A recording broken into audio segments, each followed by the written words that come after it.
Ladies and gentlemen, coming soon, a podcast you've all been waiting for.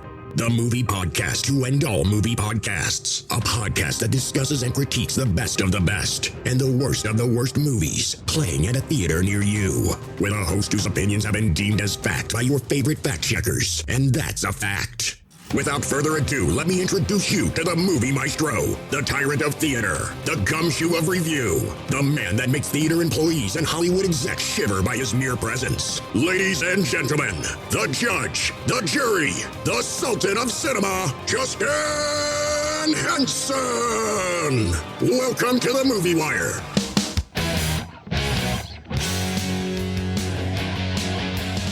Welcome to this week's edition of the Movie Wire. I'm your host, Justin Henson, and welcome to the show. We have a fantastic show this week with 4 brand new reviews, including 3 theatrical releases and one that is exclusively now on streaming. This week on the show, a family of 3 has to make a choice to either save the family or save humanity in the new M. Night Shyamalan film, Knock at the Cabin. A tragic accident leaves a man with a choice to be executed or pay a hefty fee to watch himself be executed in Infinity Pool. A wedding is taken hostage and it's up to the bride and groom to save their loved one in the new Prime Video exclusive Shotgun Wedding. And finally, a couple decides it's time to have their parents meet, which turns out the parents know one another much too well in Maybe I Do. Ready for my verdict? Let's get into it. Out of the windows to watch, a roar and a bursting of flame. The Movie Wire podcast. There it is. We just need people like me. Podcast for hot and trendy movies. The Wire. And here we go. Michelle and Alan are in a relationship. They decide to invite their parents to finally meet about marriage. Turns out the parents already know one another very well. And when I say well, I mean each individual is either having an emotional affair or physical affair with the other spouse, which leads to some very different opinions about marriage and a recipe for a very interesting night in the new film, Maybe I Do. They're really doing this? She's throwing it to Michelle. Michelle catches the flowers. You get married next. Your life's all set. I grew up wondering if I would be able to stand in front of someone and promise her the rest of my life. But here we are. It was a reflex action. It was the most awful moment in the whole history of women being stuck with you idiots. You've got one day to tell me we're on the road to somewhere. I'm naked under this. What are we doing here? I'm underdressed. I could be asking these same questions at home with my wife. You walk out that door, I'm gonna figure out how to kill you and get away with it. I really can't do this if there's a ring on my finger. That's how it's done? Those are professionals. The symbol of our love. This ring means commitment. Where the hell's a ring? Yeah. Mom. Honey. Michelle wants to marry me. She wants me to be happy with her in the future. I think that sounds romantic. I think it's science fiction. So, why haven't we met these people? Our kid sleeps with their kid. Doesn't that entitle us to a dinner? My parents want to have you guys over. Absolutely not. Why don't you want to meet these people? What could we possibly have in common? Mother? Yeah! It is so nice to finally meet you. Well, thank you. Yeah. Dad? He's outside? Sorry, I'm a little late. Hey. You can't kill me now. I've got company. Guess what? I'm the company. That's my son, Alan, who's with your wife holding your daughter. Would anyone care for a drink? Yes! What about the day that we don't remember we gave each other the best parts of our lives? We did this to them? Mostly you. Are you in love with my wife? No! Damn it.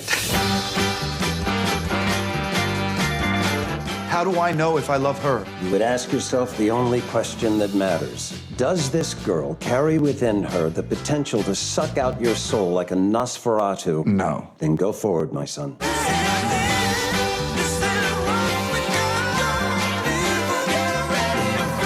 Written and directed by Michael Jacobs and based on the play also written by Michael Jacobs, now here is a writer-director that raised his creation from birth to the stage and now to the big screen, where if you didn't know this was a play after about 30 minutes into it, I bet you would say to yourself, this would be a great play. Now, Jacob is a very talented playwright. The dialogue is sharp, it's memorable, and it's easy for the cast to really sink their teeth into and give an emotional spin of relatability. I found myself hanging on to each and every word that the cast delivers. Each line is so well written, and this is absolutely perfect for a play in front of a live audience to keep them engaged and entertained. This kind of dialogue has to be important to ensure that from the front row to the back row, the audience has something to engage with, even if they have less than perfect seats or a clear visual of the stage. But when it comes to the on-screen adaptation, you can tell that Jacobs didn't really change much to the screenplay to make it suitable for the big screen. We don't need every single line to be delivered perfectly, especially when we are sitting right in front of a big screen where details are more easily seen and noticed. Even though the dialogue is extremely well written, it's like each line is competing for an award for the most memorable line of the movie. We notice every line wants to be that memorable line, but it gets a little exhausting when we're watching every character try to compete with itself. As the movie continues and we start to run into the climax, it tends to come across as a motivational speech versus a real conflict. When stage comes to screen, it is important to really treat it as a different element when it comes to the dialogue and the acting. When watching, what came to my mind is the 2005's musical adaptation of Mel Brooks' The Producers that went from film to stage, then back to film. The director of the 2005 Producers adaptation, Susan Stroman, made very little changes from the original Mel Brooks material and made very little changes from the musical and really didn't add anything different to the new adaptation. And the final result, even though energetic, just came across as a theater shot live production of The Producers that looked like the show only in a bigger stage setting. But I'm not complaining on that one. I love all three productions. But the film Maybe I Do has no catchy Mel Brooks music in it to keep us entertained. But the problem we have with Maybe I Do is that it's even more noticeable from the dialogue to the soft moving camera shots to the soft transitions between scenes. The direction is a little off and it's a little too sitcom-y. And this must come from Jacobs' TV experiences, who created and wrote the TV shows Dinosaurs, Boy Meets World, and Girl Meets World. It's a very safe strategy when shooting his characters, and a simplicity to the way the movie is shot while using Michael Jacobs' original source material. It comes across almost like a scared kitten. It consistently uses a very tame tone, which the dialogue supports, but the contrast of the situation where we have two married couples that are sleeping with each other, and their kids are wanting to get married to each other. It's a very chaotic situation. The plot fits more in a chaotic tone than a tame tone, and a bigger focus on the chaos and the farce of this, which would have been a better balance from the big screen versus on stage. Now, Maybe I Do has a top-notch cast with Richard Gere, Susan Sarandon, Diane Keaton, and William H. Macy as all of our married couples, and they all do a mesmerizing, fantastic job, as we would expect this seasoned cast to do. The chemistry of all of them on screen is electric and feels natural. It's near perfected chemistry when they are all in the same room, but I would have loved to see a little bit more chaos given to the uniqueness of the situation between these. This gives these four a real good opportunity to shine. With the exception of Richard Gere is the only element here whose on-screen presence is always there and likable, but out of the other three, he is among the weakest. It's been a while since we've seen Gere on the big screen, and he seems a little out of practice, where he seems to go in and out of character a lot of the times. Sometimes it feels like he's trying to give a subtle tough guy New York accent in a Richard Gere sort of way, and the other times he's just a big teddy bear that seems to smile for no apparent reason. Even when he's delivered bad news or his marriage is on the verge of collapse, he has that Richard Gere smile that is just habit for him to give. It's almost like a nervous tick, but his on-screen likability almost distracts the audience from this. Maybe I Do suffers from if it's not broke, don't fix it complex, but showing it on a big screen shows all the broken parts, which makes this so frustrating because there is a plot of absurdity, but the dialogue doesn't dial itself back to really just appreciate the situation we are witnessing on screen. It is also painfully frustrating that the dialogue is so undeniably good here that I can completely understand not wanting to change the source material, but rather slowing down the characters from always feeling the need to fill in silence with rapid-fire words. This would have helped the progression and the chaotic feel. Now, there is a lot to like in Maybe I Do, and there's a lot here to keep us entertained, make us think, let us relate to the characters in terms of long-term relationships and loneliness. The cast is great, most of the time, and it's one of those movies that doesn't matter if your eyes are closed or not. I could just close my eyes and just listen for an hour and a half and still find the movie entertaining. Director Jacob lands the messaging mainly due to his sharp writing and clear messaging. Maybe I do frustrated me for what it could have been, but just like it's married couples on screen, it's hard to stay mad at it for all the nice and pretty things it tells you, hoping it will change its ways. It's an enjoyable one-night stand, but I won't be calling back for more. I'm giving Maybe I Do 2.5 stars. Now, before we get into the rest of the show, make sure you check out my reviews on previous episodes for movies that are available to rent, buy, and stream right now. Now available. Gerard Butler plays a pilot that must save his crew and passengers after crashing into unknown territory in plane, which crashed its way to 2 stars. A film that spoon-feeds the audience to the rise and fall of its characters through the evolution in film in the loud and in-your-face movie Babylon, which received 2 stars. A beautiful tribute with outstanding performances in Black Panther Wakanda Forever, which shined its way to 3 stars. Friendship has evolved and she's more than a friend, she's family. Well, that's before she starts to kill people in the new horror thriller Megan, that received a playful 3 stars. And finally, the remake of the 90s sleeper hit comes House Party, that made us want to go home early, which was a complete party foul at 2 stars. You can find those reviews on my previous episodes, and just a reminder, if you haven't yet, make sure you hit follow or subscribe and leave me a review on Apple Podcasts. And make sure you follow me on Instagram, Twitter, and Letterboxd at Movie Wire Show. Now, also, those of you around the Seattle area, it's that time of year again where we have the Snohomish Film Festival coming up. You can now submit your film into the festival by going to www.filmfreeway.com/Snohomish Film Festival. It's going to be a fantastic year at the festival, and I cannot wait to see your movie. Now, I want to talk about a podcast that I am utterly fascinated by. It's about true crime murders while baking in the kitchen, and these 2 hosts just released a book that is absolutely incredible. And I'm talking about Karen and Ann over the Sugar Coated Murders podcast. Let's hear from these 2 lovely ladies now. Hey, Ann Varner. Hey, Karen Beatty. We need a promo. You know, like where we talk about what we do on our podcast. On our sugar-coated murder podcast? Like how we love to bake and talk about murder? That's what we need to talk about. There you go.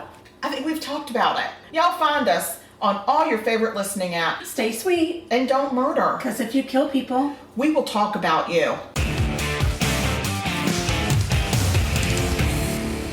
While vacationing, a girl and her parents are taken hostage by armed strangers who demand that the family make a choice to prevent the coming apocalypse in the new M. Night Shyamalan film, A Knock at the Cabin.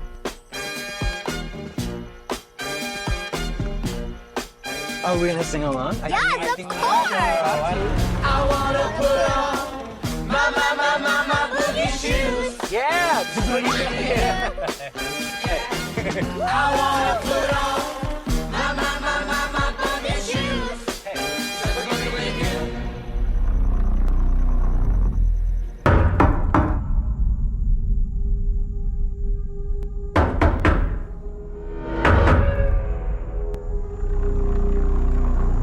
My name's Leonard. Well, it's nice to meet you. Why are you here? I suppose I'm here to make friends with you. And your dad's too. But my heart is broken. Why is it broken? Because of what I have to do today. There I see a woman carrying something that looks like a pick with a chain and a mallet in it. You see, the 4 of us have a very important job to do. In fact, it might be the most important job in the history of the world.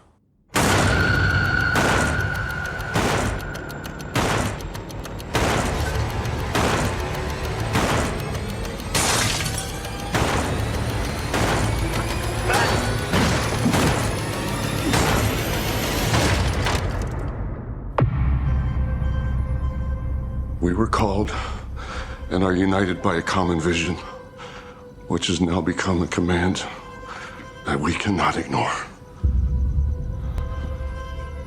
The 4 of us are here to prevent the apocalypse. Your family has been chosen to make a horrible decision. If you fail to choose, the world will end.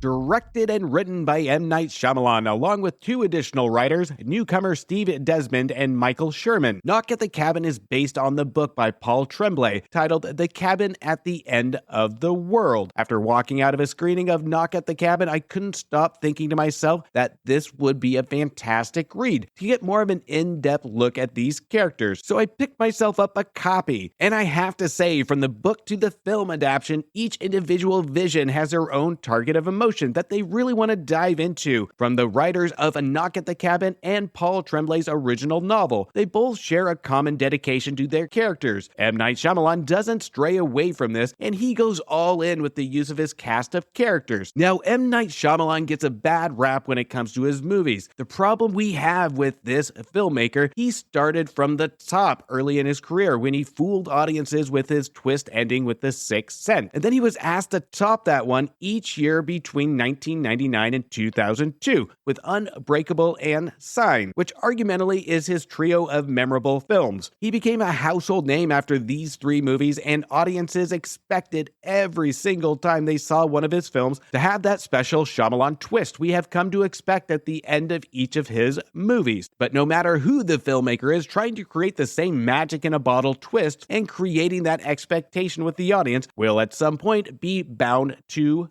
fail. And we saw the tipping point with his film The Village, where the movie got everything from the tone, scary moments, clever characters, and delivered an ending that was so disappointing that audiences lost faith. But let's be honest, I think we all can agree that the ending to The Village was complete bollocks. This created a downward spiral of bad hit or miss filmmaking decisions for Shyamalan. Now, before I get into the review, I would ask just before going into this movie is just for the runtime. Rid yourself of expectations. Go into it as Shyamalan's name isn't attached to help set the expectation for what you're about to see. Then, as you rise to your seats, exit the movie theater, you can reflect after what you just saw. And if you've already read the original novel, yes, this is quite different, and I strongly encourage you to try this adaptation. And if you walk out of this movie, I still encourage you to read the original material. Both adaptations have something to add to this story, and they're both extremely effective. The family rents a cabin in the woods until it's interrupted by Leonard, Sabrina, Redmond, and Ardian. These characters are played by Dave Bautista, Nikki Amuka Bird, Rupert Grint, and Abby Quinn. These four messengers take the family hostage and warn the family of three that they have to choose to sacrifice just one member of the family, or the world will come to an end. The spokesperson of this group is Leonard, played again by Dave Bautista, who I have to admit, after every role he chooses, makes me more and more of a fan of his capabilities. This is a wrestler gone actor that is not only picking the right roles, but more importantly, picking roles that doesn't stereotype himself. It shows off his acting range, and we see him progressively get better with every role he chooses. He is doing everything right when it comes to his career choices, and this is his best role to date. And Bautista here has to play a second-grade teacher that has to lead a group to deliver this bad news that someone has to die. And I'm sure if we got Dwayne "The Rock" Johnson in this role, it would have turned into a post-apocalyptic kindergarten cop. So I applaud Dave Bautista in this, and his performance is not only convincing, but outstanding. With that said, the performances can also be a double-edged sword here, and this is where we start to see a problem with the film, is that our four messengers to the family come across more likable than the family we're supposed to be rooting for. Our four messengers play their roles almost too good to outshine the family. A Knock at the Cabin tries to portray that nobody is really a bad guy in a situation like this, but the movie misses the mark when it comes to treating the characters holistically likable. And this is where the film, at its hour and 40-minute runtime, could have used at least another 20 minutes. And this is for a couple of reasons. To really deep dive into the family to gain and even out the likability, to show examples of empathy and humility that our four hostage takers only speak of but doesn't really demonstrate, and the pure fact I utterly wanted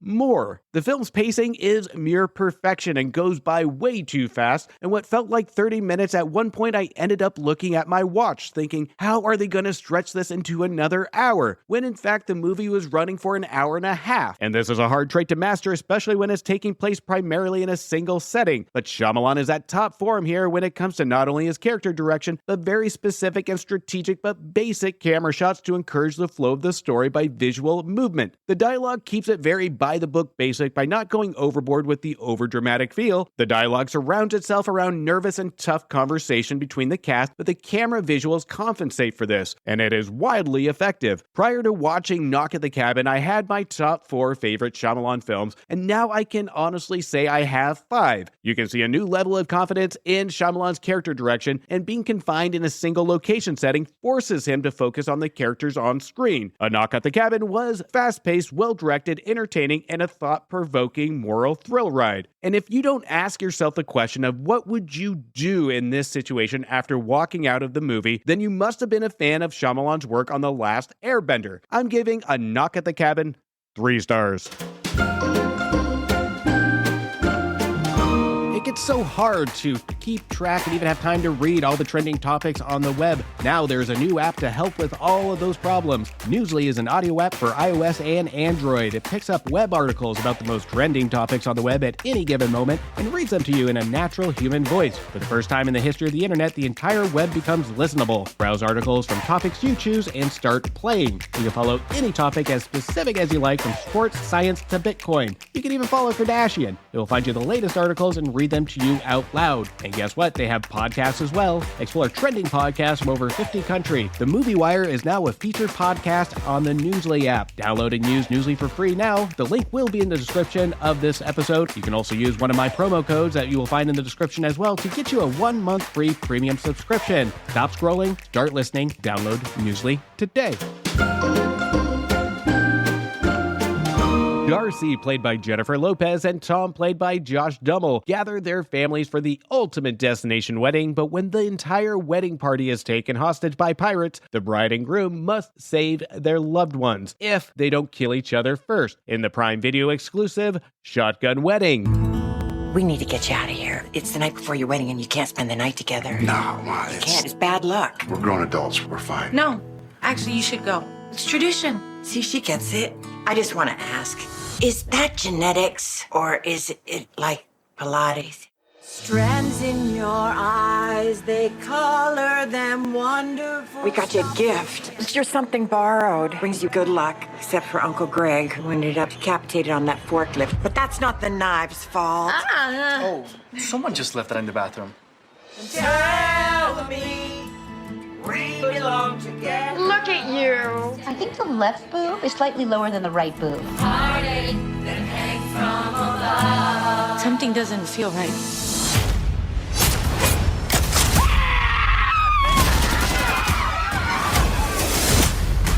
We're pirates, and they took everybody hostage. It's normal to feel scared. I'm not going to let anything happen to your family. I'm also feeling scared, like the most scared I've ever been in my whole life. It's like I just watched The Ring, you know? Here's the plan. We'll throw him in the net. Spray him in the eyes.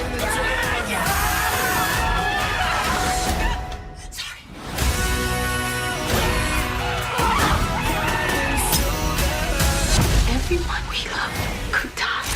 We're gonna fix this. Don't you let go! Nobody with my family.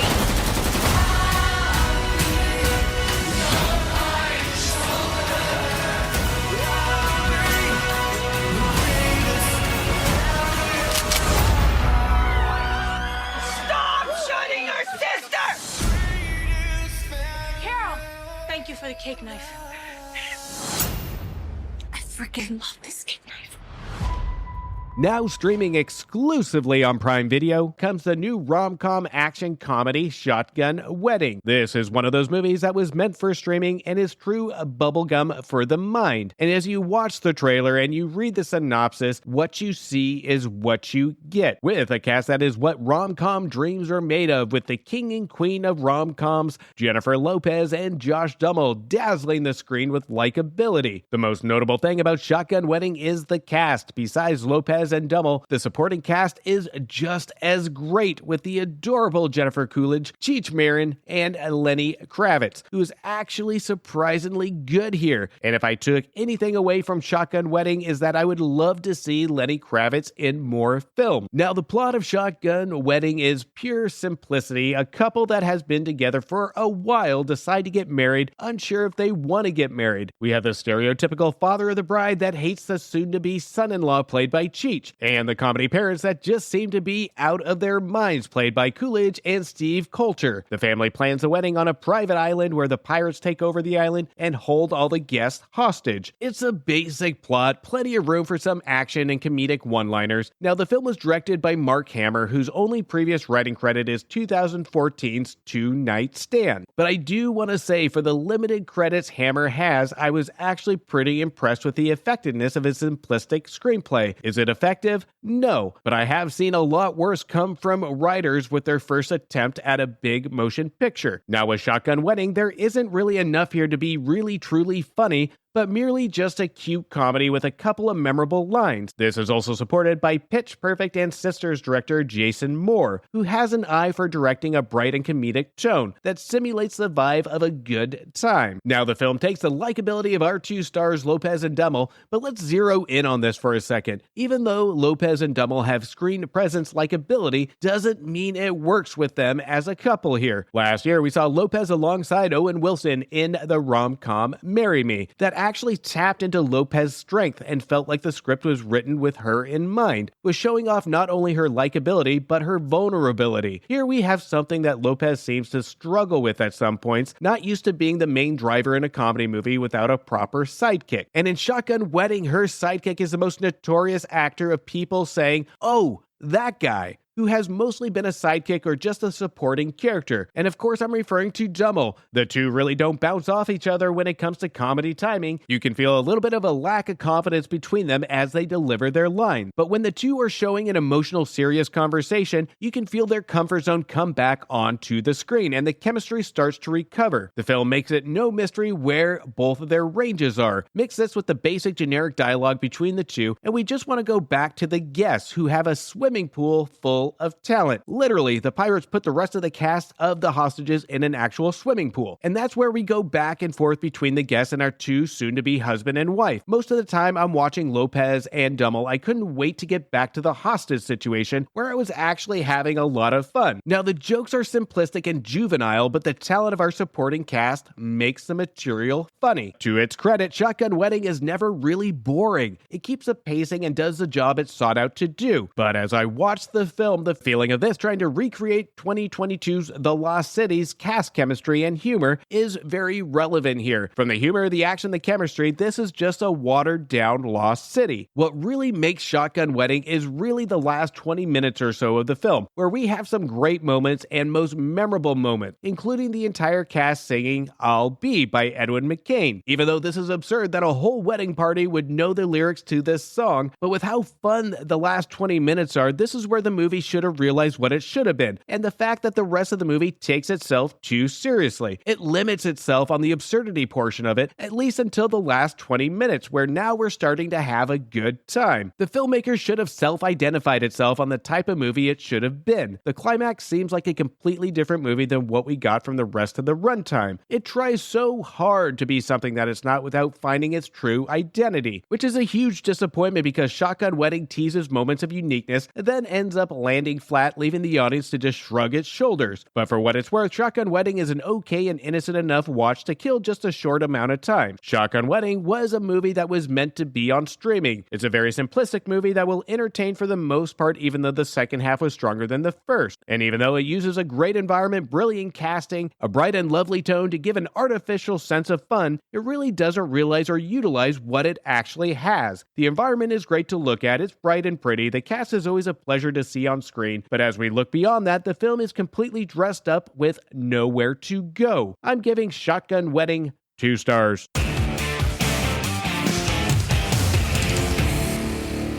James and Em Foster are enjoying an all-inclusive beach vacation in the fictional island of La Taku when a fatal accident exposes the resort's perverse subculture and hedonistic tourism, violence, and surreal horrors on an island that has zero tolerance for crime, with the punishment being death. But when you're rich, you have a whole other option of survival in the new Brandon Cronenberg film, Infinity Pool.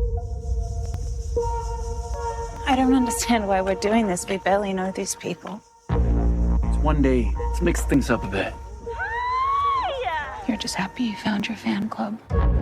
I've been waiting 6 years for your second book. Is it coming out soon? I'm working on it. What do you do for money then? You married rich. I actually came here looking for inspiration.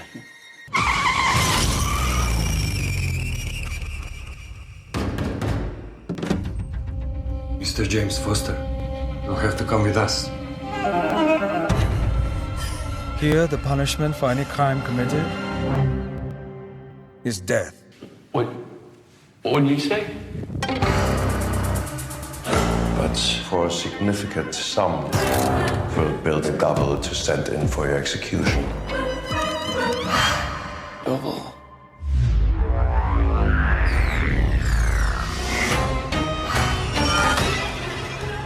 Looks just like me.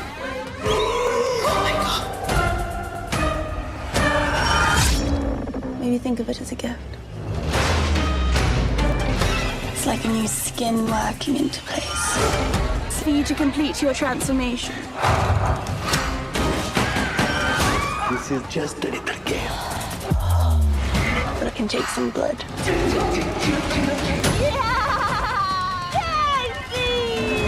Show me how strong you are. It's really disgusting. You could just sit there and watch it happen.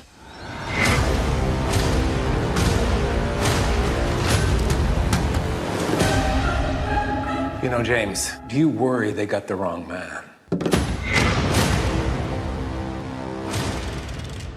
Now, Infinity Pool doesn't hide the fact of how bizarre and weird it is. Those that have seen the trailers know this is going to be one of those movies that will have a particular taste. And those of you that are familiar with Cronenberg's work, especially more recently 2020's Possessor, know exactly what you're in store for. The movie's upfront marketing may have been why I was in a completely empty theater on a Friday, with Infinity Pool playing in the biggest theater. Written and directed by Brandon Cronenberg, Cronenberg definitely shoots for the moon in this one, and with the amount of confidence he has in its messaging and visuals, he makes it apparent that he doesn't care who wants to get on the rocket with him. The film follows down on his luck writer James, played by Alexander Skarsgård, and his wealthy wife Em, played by Cleopatra Coleman, who are on vacation at a rich resort that is walled up with big gates, barbed wire, and guards at the entrance. This resort has the rule that no guests travel beyond the gates, for it's too dangerous and littered with crime. Now, James meets a fan of his books, Gabby, played by the very talented Mia Goth, who just gave a riveting but terrifying performance in the recent sequel to the movie X, and its sequel, Pearl. Gabby convinces him and Em to join her and her husband Albin, played by Jalil Lespert, on a trip to the beach outside of the resort grounds. On the way back, James hits a man with his car and has to face his crimes with the local police, where James has a choice to volunteer to be executed or pay a hefty amount of money to be cloned with all his memories only to have that clone stand in his place to be executed. Now, there is a hefty but solid premise here that Cronenberg could take in different directions, including a bigger focus on the science and intrigue of the cloning aspect. But Cronenberg is a filmmaker that wouldn't treat this premise as a conventional and simplistic plot. That would be way too out of character for him. Cronenberg had a specific vision and an idea of the direction he wanted to take while writing Infinity Pool, and he makes his vision quite clear in this, that he didn't want to use the clones as a huge focal point, but as a vehicle to support his narrative, where he makes his intent clear. But the final result leaves a lot of empty holes in between scenes where it can come across as cinematic idea vomit. And after reflection, I do wish I saw more in-depth scenes of the clones. But this doesn't mean his conclusion is unclear. He just asks the audience to take a couple minutes to a couple of days to really break down and analyze what they took away from his vision. Infinity Pool holds nothing back when it comes to its visuals. It is as in your face as you can get without going to the NC-17 territory, and it does push its limits to its full extent, especially from the sexual integration into this violent drug-induced setting. And when Cronenberg invites the audience to visit these twisted visuals, he doesn't show just to show and tell it. He creates an environment that is utterly uncomfortable that really asks the viewer to question ourselves for how we react to what we see on screen. Some will see it bizarre and weird, and some will find it mesmerizing but troubling. To me, even though I can appreciate the attempt some of the abstract visuals that Cronenberg feeds us, they go on way too long, but when the film transitions from the abstract flashes of visuals back into reality, it's almost like we have to double blink and take a breath to put us back into reality with this movie. So this makes that a brilliant visual roller coaster, even though your mind and morals might not like what you see on screen. At the end of the day, the emotional reaction is what it's about, and that's what keeps us invested. And as we go in and out of these bizarre visuals, the performances to support the subtle uncomfort are executed absolutely flawlessly by Skarsgård and Mia Goth specifically. Their performances bring a social discomfort to the visual discomfort that emphasizes on vulnerability in social settings, that really surrounds a mystery to what Cronenberg is going to conclude his story with. Now, I'm not going to cover the themes and messaging that Cronenberg seeks out to deliver out of respect to those that want to experience this film for themselves, but I will say that given the clone vehicle he is using to help portray his narrative, by the time the credits rolled, it is a brilliantly crafted act of storytelling, and it couldn't come at a more appropriate time in our society to tell this story. This is a type of film that will not hold your hand in the telling of this story, and you will be scratching your head by the time the credits roll, but with its use of visuals and mesmerizing performances, it will stay with you after leaving the theater for days, asking you to find its meaning. Now again, Infinity Pool is an acquired taste. It does have its flaws, and if you've watched the trailer and thought to yourself, this might not be my cup of tea, then it probably isn't, because the trailer is the G-rated version of the film that holds a lot back. Cronenberg, with each of his films, gets closer and closer to greatness, but Infinity Pool won't be his greatest piece, but I have a feeling we will see a mere perfection of a film of his in the coming years. And at the end of the day, even though full of extremely bizarre, weird visuals, moments that will make you squirm in your seat from how uncomfortable they are, and it actually challenges the audience's morals and innocence. It was a unique experience of storytelling that doesn't treat the audience as we're idiots. It respects them to the point of manipulating our emotions and our inner morals. I'm getting Infinity Pool 3 stars.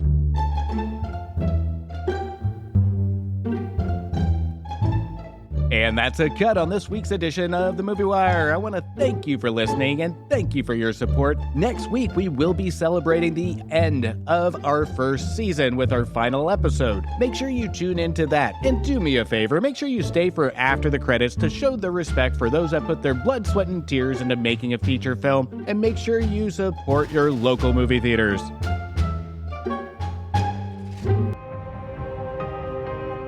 A verdict has been made on this episode of The Movie Wire by your host, Justin Henson. He thanks you for listening to the show. You can follow Justin on Instagram and Twitter at Movie Wire Show, or visit his website, www.themoviewire.com. Oh, and don't forget to leave a review on Apple Podcasts and Spotify. I'm sure he'd love to hear from you. Until next time, we will see you at the movies. Thank you for bringing me to the movies.